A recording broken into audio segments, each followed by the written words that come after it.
Doom scrolling is a sacrament because otherwise we miss out on finding out what horrible thing has happened today. Well, it's so funny. My husband said, ask Jamais if the acronym should be FUBAR. So Oh, I said it should be BARF. I put BARF as the acronym.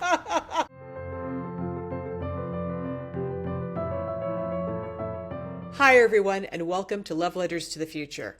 I'm PJ Manney, and I'm here with my co-host, Laura Tenenbaum, hi. and today I am utterly thrilled to share with you one of my favorite thinkers in the whole world.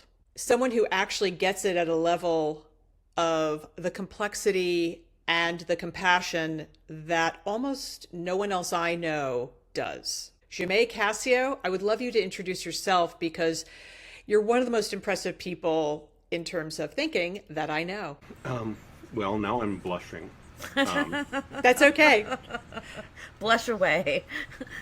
I've worked as a futurist for about 3 decades, but I usually refer to myself as an easily distracted generalist. Just as examples, I've given talks about deepfakes to the Arab Media Forum, talks about the politics of geoengineering to the U.S. National Academies of Science, the possibilities of hope in the future for the World Bank. I've written about cognitive enhancement, the carbon footprint of cheeseburgers, the critical need to deal with climate change. I wrote about the impact of distributed mobile cameras, networked cameras like mobile phones, 3 years before the iPhone came out. And I've written about the future of global security twice for a nuclear weapons NGO. Done some computer stuff, done some game design, spent a couple of years in Hollywood. I was the lead writer on the blog World Changing back when there were blogs. I've been in enough television and film documentaries to have my own IMDb page. Cool. Can I just interrupt for a question right away? Jump right in. I think this is because I represent the audience. When someone says future, are we talking like a year, a decade, 50 years, 100? What do you mean? What is the future, or is it some nebulous, random time? Well, the answer is yes. Future is as yet unrealized consequence of the choices we make today. Whether those consequences play out in a year or 5 years or 10 years or 1,000 years really depends upon what we're talking about. But one thing that's really important, and Dan, it's probably useful to dive into, is that in my line of work in particular, in this kind of foresight work, we make a real point not to talk about singular future. We like to talk about possible futures, plural. Like when you see one of those hurricane projection maps where it kind of has the cone of uncertainty, and then as you get closer and closer and closer, is it kind of like that? I think people are familiar with that graphic. Yeah, a number of my colleagues use what they call the cone of possibility. The cone of possibility. Basically laying out, we know what we have a good idea of what we're dealing with right now. We have somewhat of an understanding of the social dynamics and technological processes and economic models, et cetera, at play, and we can look forward to see, okay, what are the different ways in which this could play out? Anyone who tries to give you a singular prediction of the future is probably trying to sell you something, or they're telling you a story. PJ just raised her hand, so she likes to tell stories, which is good, as long as you're not pretending that they're real. And they are the only way the future could turn out. So, but when I work with businesses or governments or NGOs or just audiences that are I'm talking in general about futures, I really try to avoid giving them a single story. I really want to emphasize that the goal of this kind of work is to try to illuminate the unexpected. I sometimes refer to this kind of work as I'm an epiphany engine. An my epiphany goal is what? An epiphany engine. Oh, engine. An engine of epiphany. I'm trying to make you have that kind of aha realization of things fitting together in a way you never thought about them fitting together before. The future emerges from the interesting intersections of different dynamics. This leads into the reason you're here. which is we're a show about the old stories and myths that no longer serve us, the things we have to put aside, and the new stories and myths we need to come up with to create a better future. And you have done this in an extraordinary book called Navigating the Age of Chaos. The book comes out October 28th of this year, and I urge everyone, regardless of what you do for a living, what your discipline is, to buy it and read it. It is so extraordinary because with enormous clarity and ease of understanding, which you and I both know is hard won. That's the hardest thing to do, is to make these incredibly complex ideas easy and digestible and useful for people. You've taken an old story that has the acronym of VUCA, and you've moved it to a new story of what the world is like that has an acronym of BANI, B-A-N-I. And I'd love you to talk about this because exactly what you were saying, so much of this is framing the conversation in a way that we can understand it, not telling you what's going to happen, but telling you here are the frame and tools to use to create the best outcomes. So can you give us a short version of what VUCA, V-U-C-A, and BANI, B-A-N-I, stand for? Sure. So VUCA, volatile, uncertain, complex, ambiguous, is a term that came out of the U.S. Army War College in the late 1980s as a way of helping to describe, to illuminate really, what the world looked like at the end of the Cold War, the emergence of the World Wide Web, the radical demographic change that was starting to happen, the political shift that we saw starting in '92 with the election of Bill Clinton, the transformation that was happening in the world made everything feel very volatile and uncertain and complex and ambiguous, and the military started to use this term as a way of speaking with officers to try to help them get a bigger picture understanding of what the world was like, the battle spaces in which they would be operating.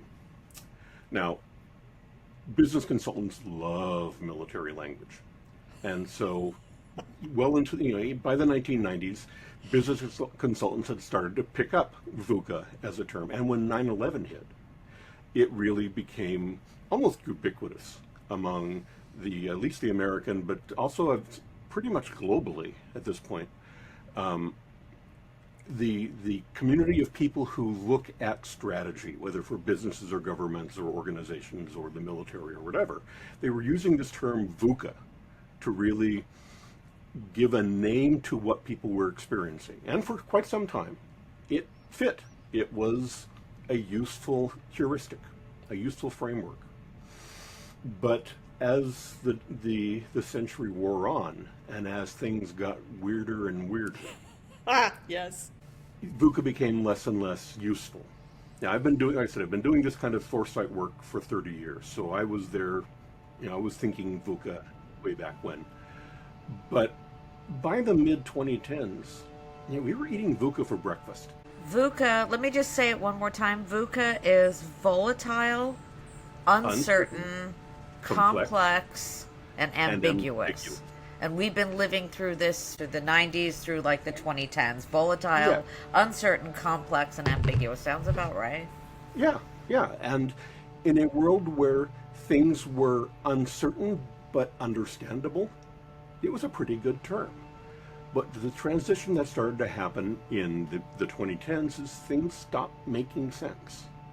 A lot of stuff started to change around us that behaved in unexpected ways.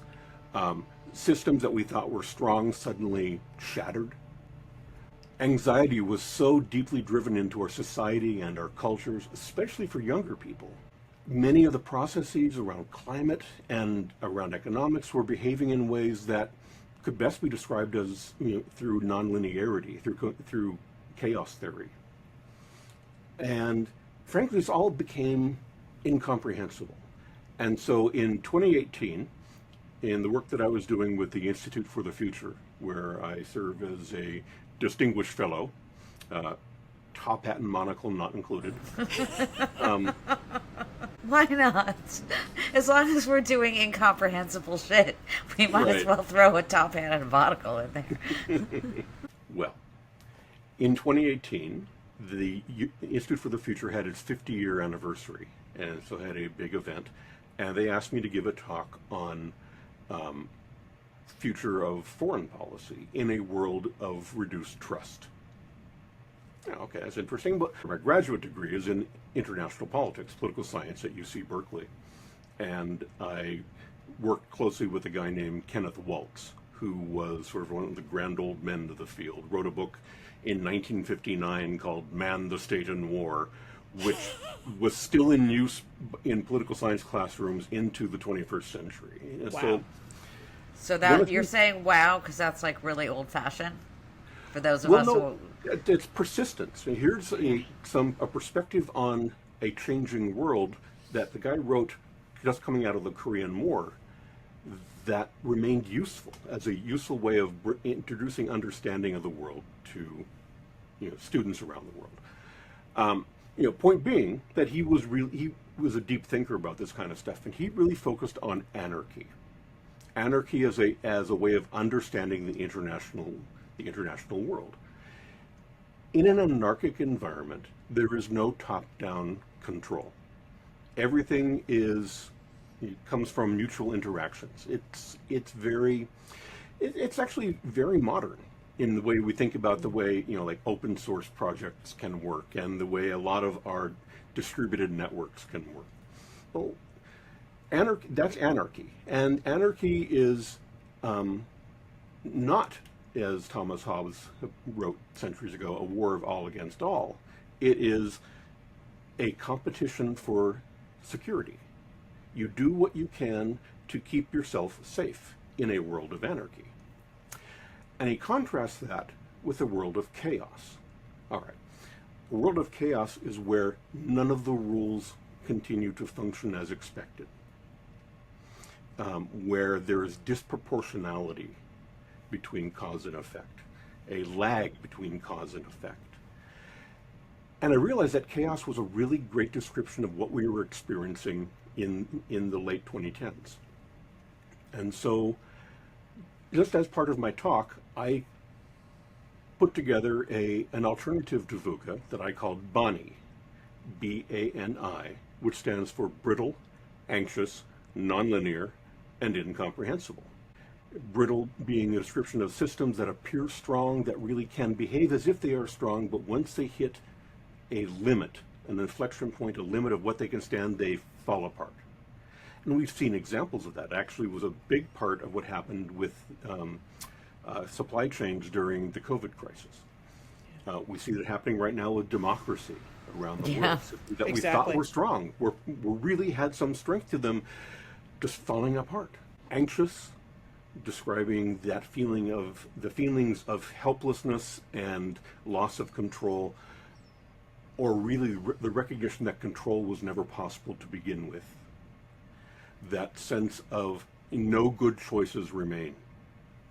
That you just, the way I've just described it in my first talk was that feeling you get when you just passed the exit that you need, there's not another exit for 100 miles. I think every single person who's listening, everybody I know, doesn't need an explanation of what anxiety is, because either they have it or 10 people they know are constantly anxious. I mean, it is so ubiquitous. Exactly right. Yeah. It is. And in fact, that was one of the reasons I included, is because I started to see younger people in particular talking at length about their feelings of anxiety about the world. Looking at sites like Reddit and other places where people much younger than me would hang out and chat. And this overwhelming sense of anxiety just kept coming through stronger and stronger. Nonlinear is the disproportionality, the lag between cause and effect. Small things have massive impacts, massive amount of work gives you very little result. That feeling of not being able to understand how we get from A to B. And the origin of that, actually, there is a process called climate hysteresis, which is a lag between cause and effect. Hysteresis is a lag between cause and effect. In this case, it's a lag between changes to the level of carbon in the atmosphere and changes to the level of precipitation and temperature.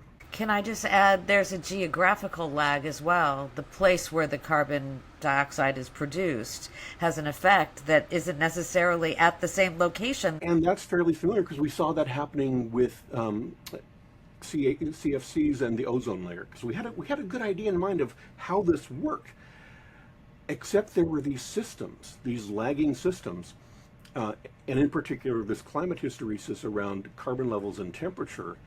That means that you could make a change to the carbon level. That is, you could actually stop putting any additional carbon into the atmosphere and not see a change in the progression of temperatures and rainfall for a decade, maybe up to 25 years. Maybe up to 100 years. Well, in this case, the science is around, looks like it's around 10 to 25 years for this kind of climate hysteresis. What immediately struck me, though, was that this is as much a political issue as it is a geographical or geophysical issue. Because think about what you would need to do to get a society, get the planet to change its behavior such that we can stop carbon emissions. That is, the effective elimination of air travel or great reduction of air travel, great reduction of cross-ocean shipping, more or less the complete abandonment of ranched meat consumption. The sort of go down the list of changes that we need to make to how we live our lives, some of which are the kinds of changes that really attack identities, that really attack how we envision ourselves. One of the big things that that anthropologists and economists have noticed is that when economies advance into an industrial or post-industrial stage, the consumption of meat skyrockets. Because prior to that change in the economy, meat was extremely expensive. And as the economies change and meat becomes affordable, that goes up because that is a sign of wealth. So you think about making all these changes to society and how people see themselves, and then there's no improvement for years, for decades. Think about the politics of that, of what it's like to try to get people to make these changes only to have no result. And that feeling of betrayal that would result from that.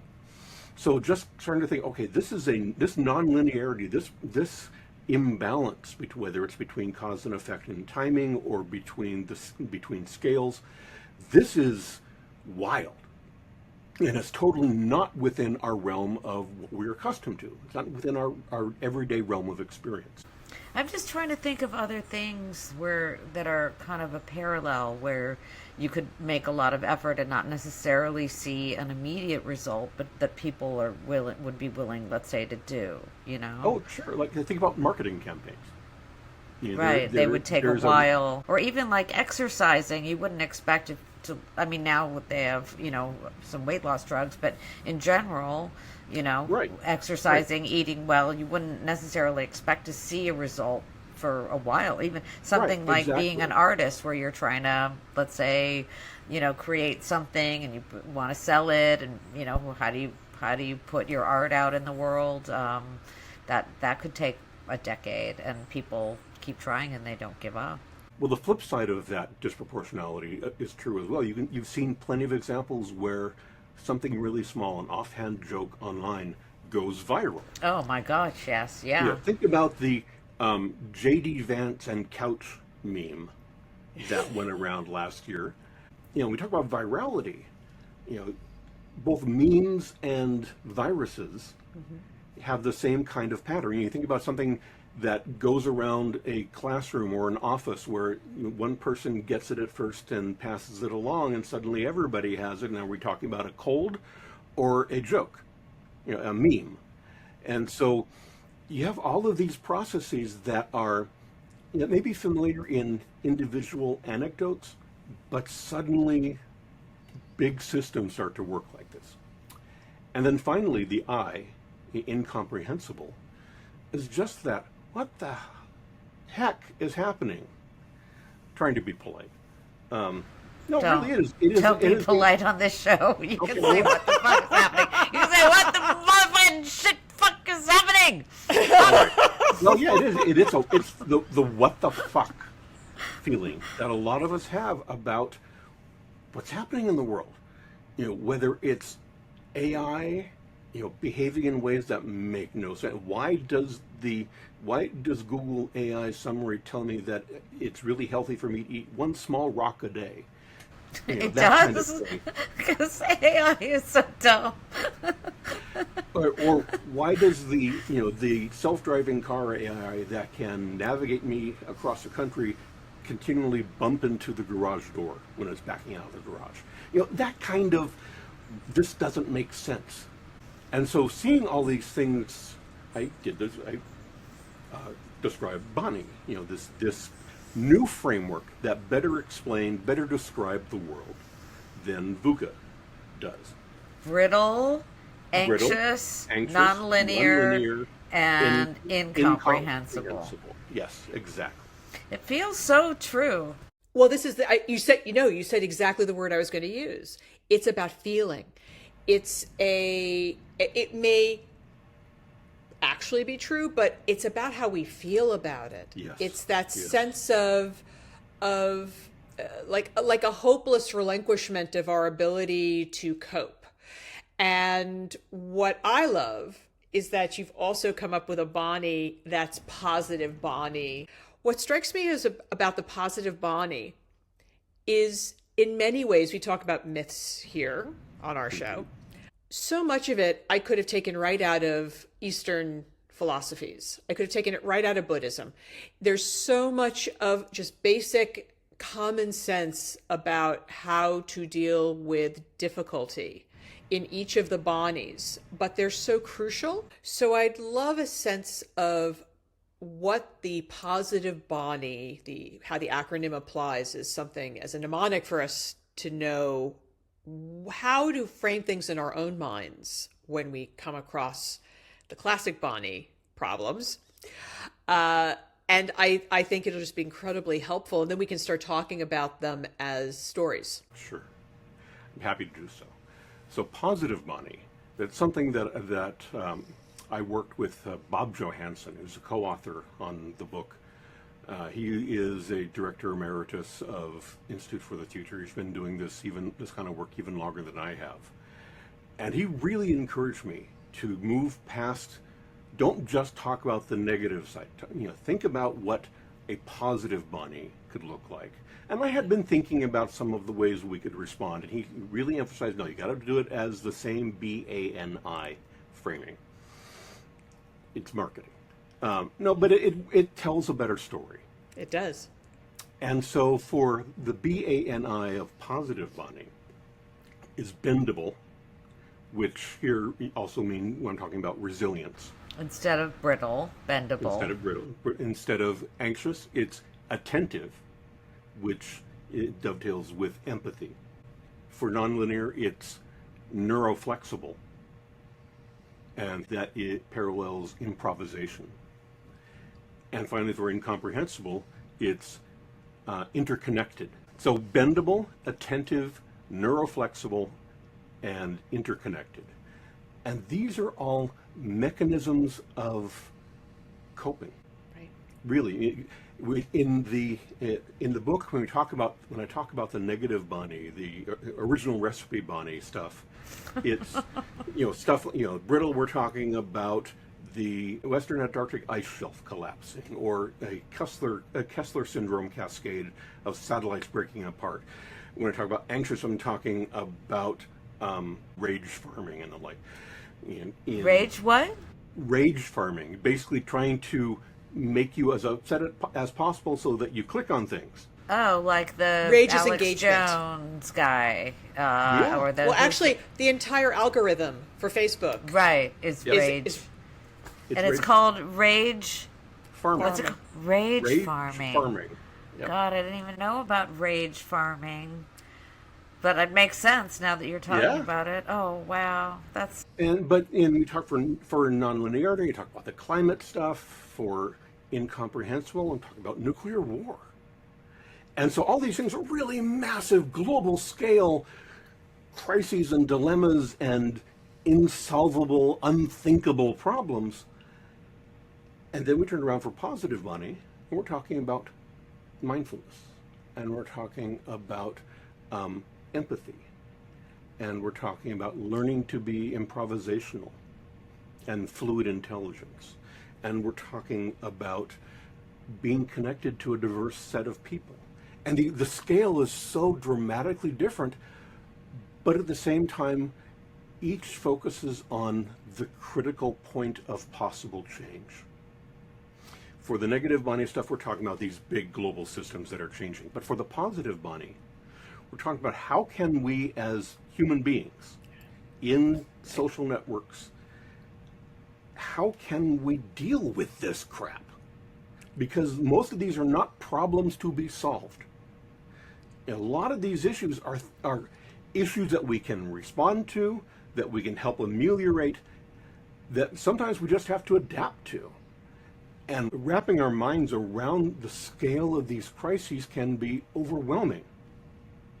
And I make a whole point of when about halfway through the book, where I've completed the negative Bani stuff, I say, look, you've made it through this, take a break, take a breath. This is, a lot of this is overwhelming. Now we can turn our attention to something else. But recognizing just how traumatic reading about this can be for people. Because like you say, Laura, people are experiencing this. This is what people are feeling about their world, what they're seeing happen around them. My God, in America in 2025, what we see this happening all day. Doom scrolling is a sacrament because otherwise we miss out on finding out what horrible thing has happened today. Well, it's so funny. My husband said, ask Jamais if the acronym should be FUBAR. So. Oh, I said it should be BARF. I put BARF as the acronym.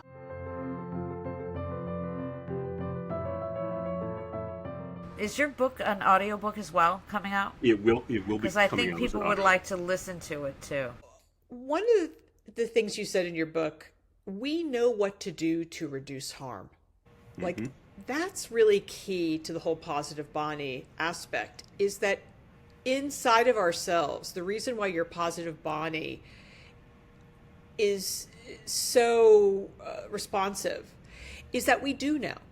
We actually understand what the right things to do are. And it's reminding people. So how do you see these as tools to tell better stories? Because you do talk a good deal in the book about the narrative aspect to embracing the Bani concept and positive Bani. Well, and I'll just add that anxiety as a narrative just feeds on itself. So the more you talk to an anxious person about how anxious they are, the more anxious they get. And that's one of the things I say in the book, is that anxious is kind of the engine of Bani, because everything else gets accelerated by it. The way that we can think through how to respond to this level of crisis, to a world that is changing so chaotically, is to think in terms of scenarios.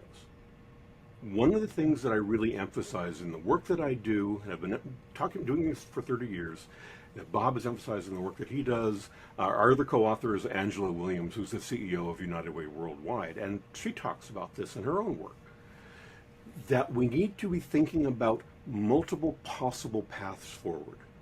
Not dedicating ourselves to just one line, not just one path forward, or even a good story, bad story, but really think about what are the variety of ways that this could turn out. And so the tool that has been used in business for a while, it originally came out of from a guy named Herman Kahn, who wrote a book called On Thermonuclear War. I mean, he was the one who coined a real fun beach read, huh? Indeed. Well, for some of us.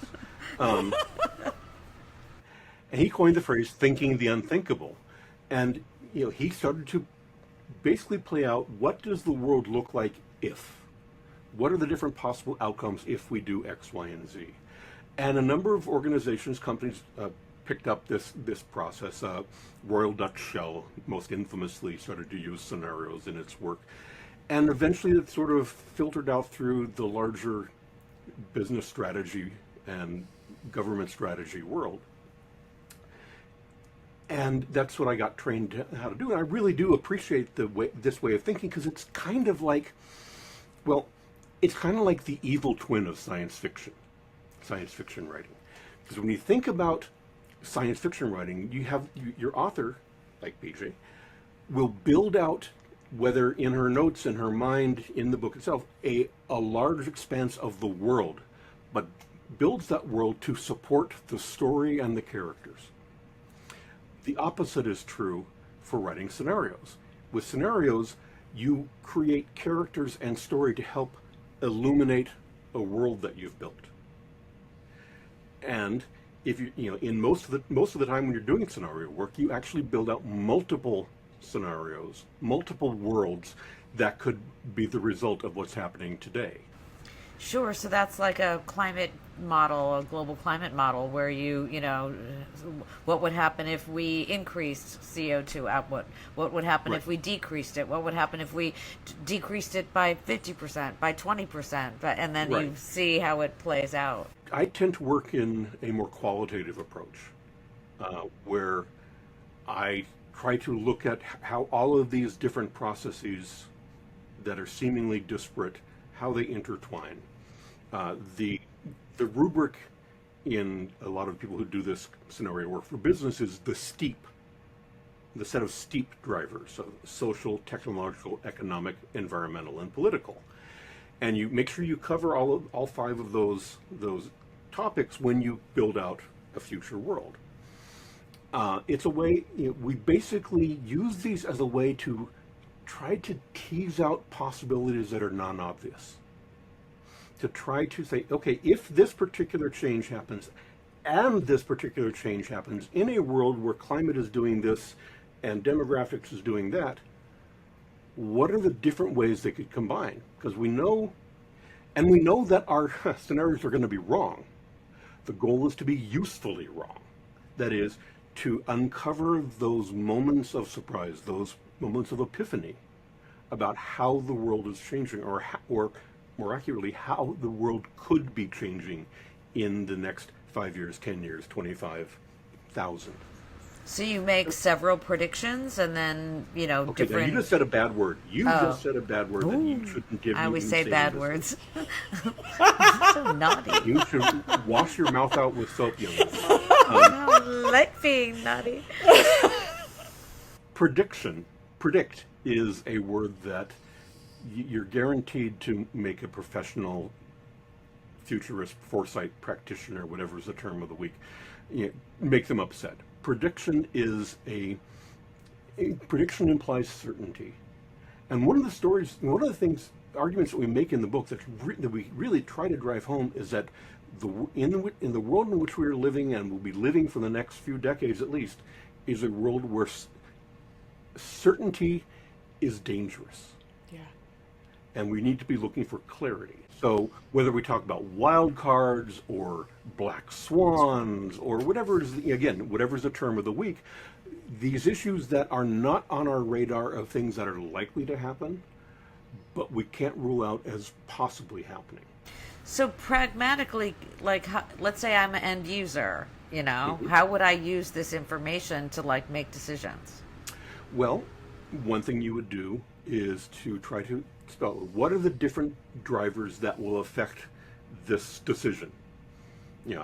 Where should I be living in 10 years? Well, there's climate issues. There are job issues. Do I have family members that will want to move with me, or that I want to have move with me? So you sort of play out the list, and you start playing. Well, if my job allows me to live anywhere, and climate is being really is pushing us really hard towards temperature extremes, well, okay, I know I want to rule out Texas. The idea is you can play with different possible, what does it look like if we move to Washington State? What does it look like if we move to Hawaii? What are the challenges that we have to think through? What are the possible outcomes? What does it look like? What does it feel like to live in this world. And so rather than just sort of making a checklist of here are the considerations, you then take that and you turn it into a story of, I am living in Hawaii in 2042. What does my world look like?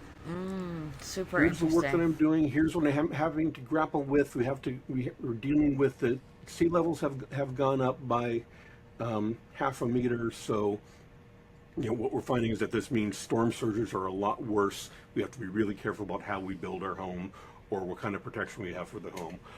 Or we think about, are there some low possibility but high risk Scenarios. scenarios out there that I should be thinking about, and what can I do to make sure that my successful response to that empowers me to do other things, empowers me in other situations. So the example we talk about in the book is actually around COVID.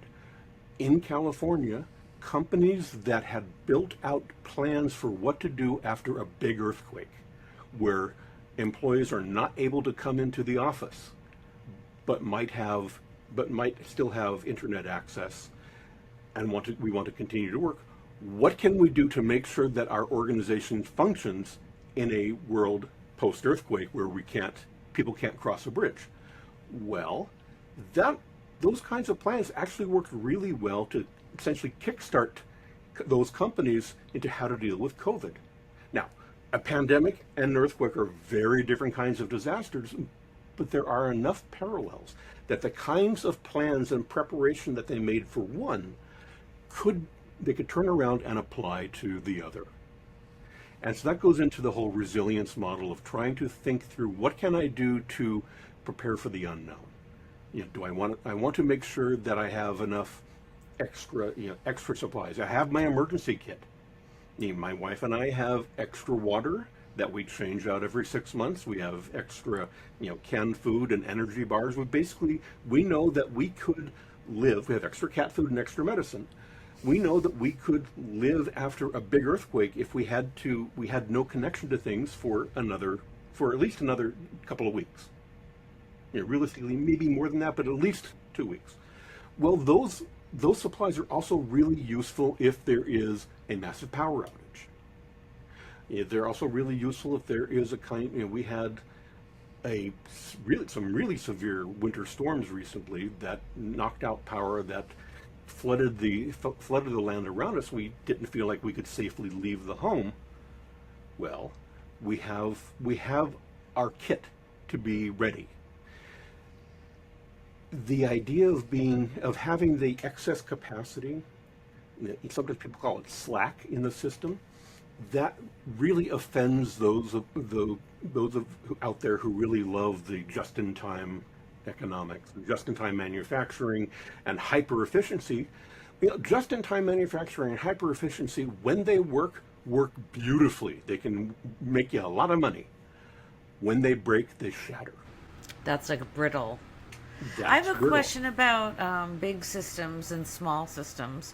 So it seems like the negative BANI was like kind of both small and massive systems, but the positive BANI seems more like small scale. I guess my question is, as a futurist, what percentage of the population would be able to take advantage of small BANI, a positive BANI, where the whole country seems very brittle. A massive proportion of the population has anxiety, and then like how many realistically in your future way of scenario building are actually going to be able to make use of this in order to have a big system change? But it's probably a larger percentage of the population would be able to take advantage of these things, mostly because these are not radical steps. The positive BANI, the kinds of practices that we talk about, the building up your personal and family and community resilience, the learning how to be improvisational, learning to strengthen your fluid intelligence. I love this definition. Fluid intelligence or intelligence is how you know what to do when you don't know what to do.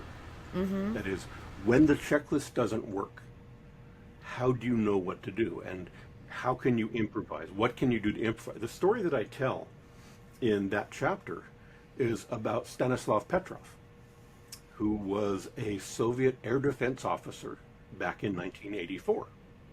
Now, you remember 1984 was not a very happy time between U.S.-Soviet relations.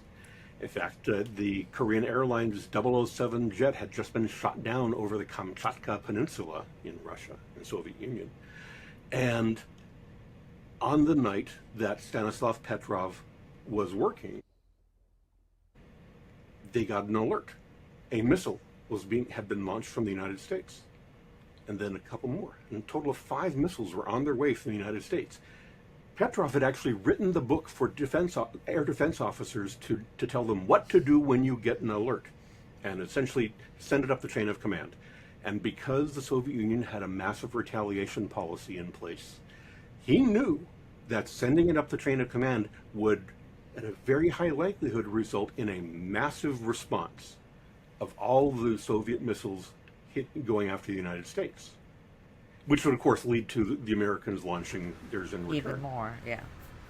And so, okay, I know that we just put up new satellites that are informing this system. Maybe there's been an error. I'm going to not follow my checklist. I'm going to understand the context. I'm going to step back and not send this up the chain of command. And of course, the 5 missiles were an error from the satellite, misunderstanding sunlight reflecting off the clouds. And Petrov quite literally avoided the end of the world by deciding not to follow his checklist. And of course, he got written up for not following proper procedure and was let go of the military without honors. And lived until a few years ago in a nice little dacha in Siberia. But here was somebody who had not only had been trained to follow the rules, had written the rules to be followed, and had to recognize that the context, the reality of the world that he was in, did not match the assumptions that were baked into the checklist. And this is what we are experiencing now, is a world where what we think it should be doesn't match what we're experiencing. And we need to be able to think on our feet. We need to be able to improvise. And that was the whole point of the interconnected, inclusive aspect, is that we are we may be smart. All of us here are very smart people. We're smarter if we have other people to talk to, especially if we have a diverse array of people to talk to. Not everyone coming up through the same school, not everyone coming up through the same set of rules, but really a diverse array of voices to listen to, and who will listen to you. Of all the bodies, I think, in my just observation, when things get challenging or where innovation is called for, just the opposite happens. I mean, that's the one that I see people like a slug kind of curling into itself when stuff happens. That I think, of all the bodies, that's the bendability, innovation, flexibility is the thing that I see the least of, and in just the opposite. An unfortunate truism that at the times when good foresight thinking is the most important, the most useful, those tend to be the times when organizations are least willing to pay for it. Because they're afraid. Clutching your pearls is like getting small and... Yeah, hunker down. Hunkering down. And I see that kind of a lot. And then there's the odd person who's willing to be innovative. But in general, people tend to hunker. But I will also say that in these times, one of the aspects of the new mythos that I based all of this on was what happens in these paradigm shifting times in humanity. And it's when we learn to tell the new story. So the equivalent of BANI or positive BANI in, let's say, the axial age, first millennia BCE, where all the great philosophies and religions of the world were either codified or created, because it was the period where everybody in society was changing. We had to learn to embrace the stranger because we were living in cities for the first time. We were living in hierarchical and job-oriented societies, not tribal, sustainable societies. And it's when we came up with what I call the metal rules, the golden rule, the silver rule, the platinum rule. Like we had to learn how to re-understand the context of the stranger and the context of living in density. I called that the first singularity. Okay. Oh, I love you. Because this is it. And, so for me, that was the first major new mythos shift. The second major one, I mean, there are lots of little ones, but the second major one is what we call the Enlightenment, the age of industrial, political, scientific, and social revolutions. Again, we came up with our own version of BANI, which was, at that point, the individual actually was important. We had to protect them as well as society.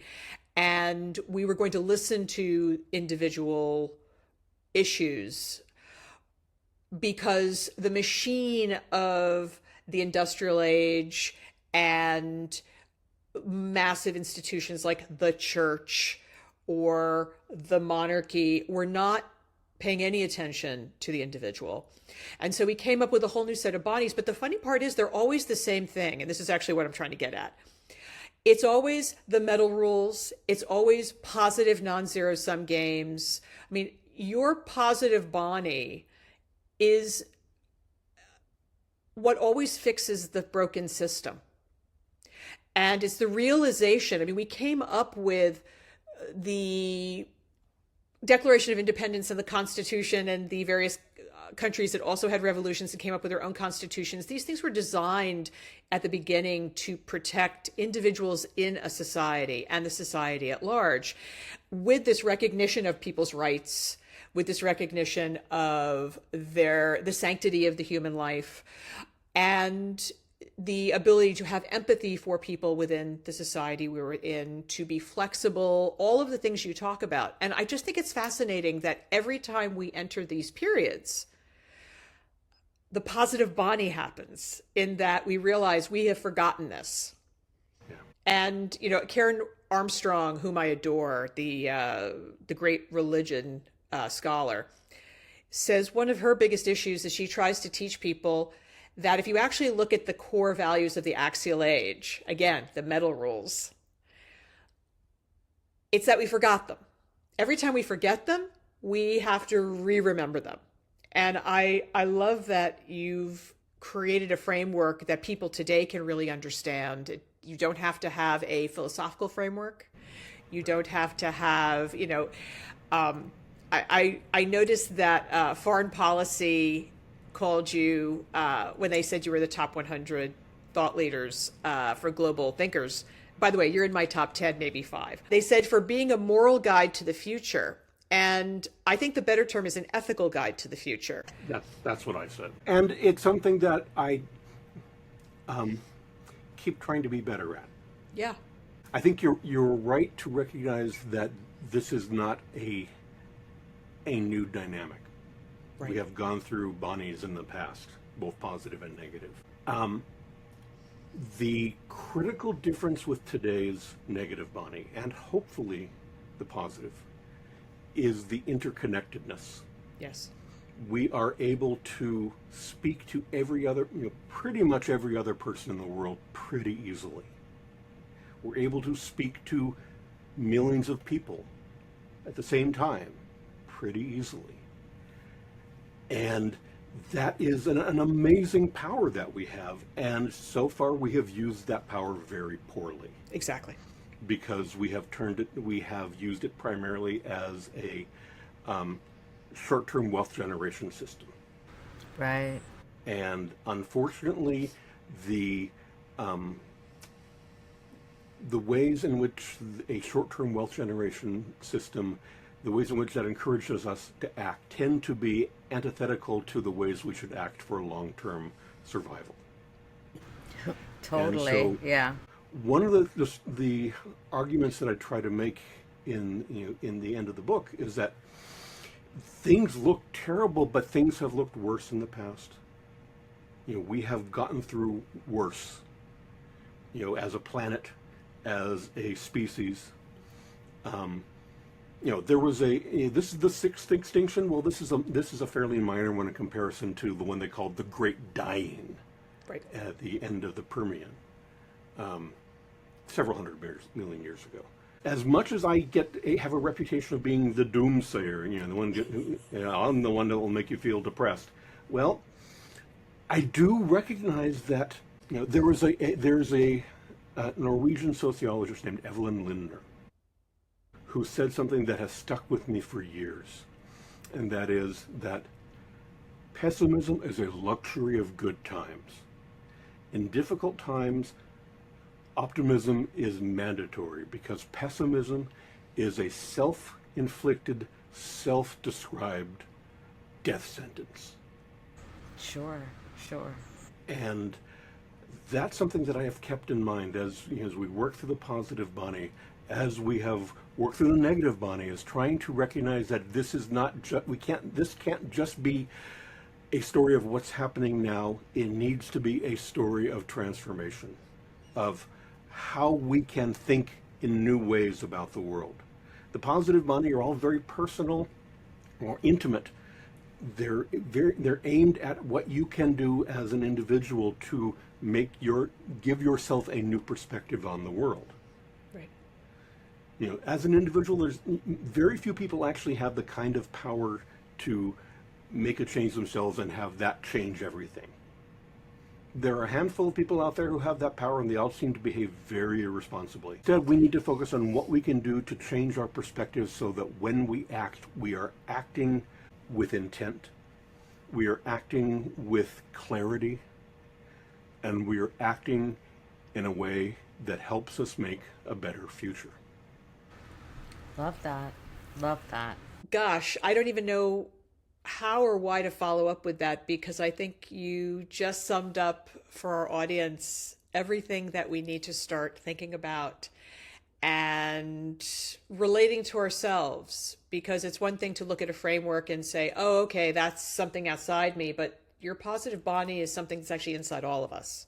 Let's repeat the four. So bendable is the B. So you're able to just go with the flow and be flexible and change your mind and adapt. And Resilient, get up when you've got down again, etc., etc. So that's the B. And the A is attentive. I want to try this. Just be very, very present.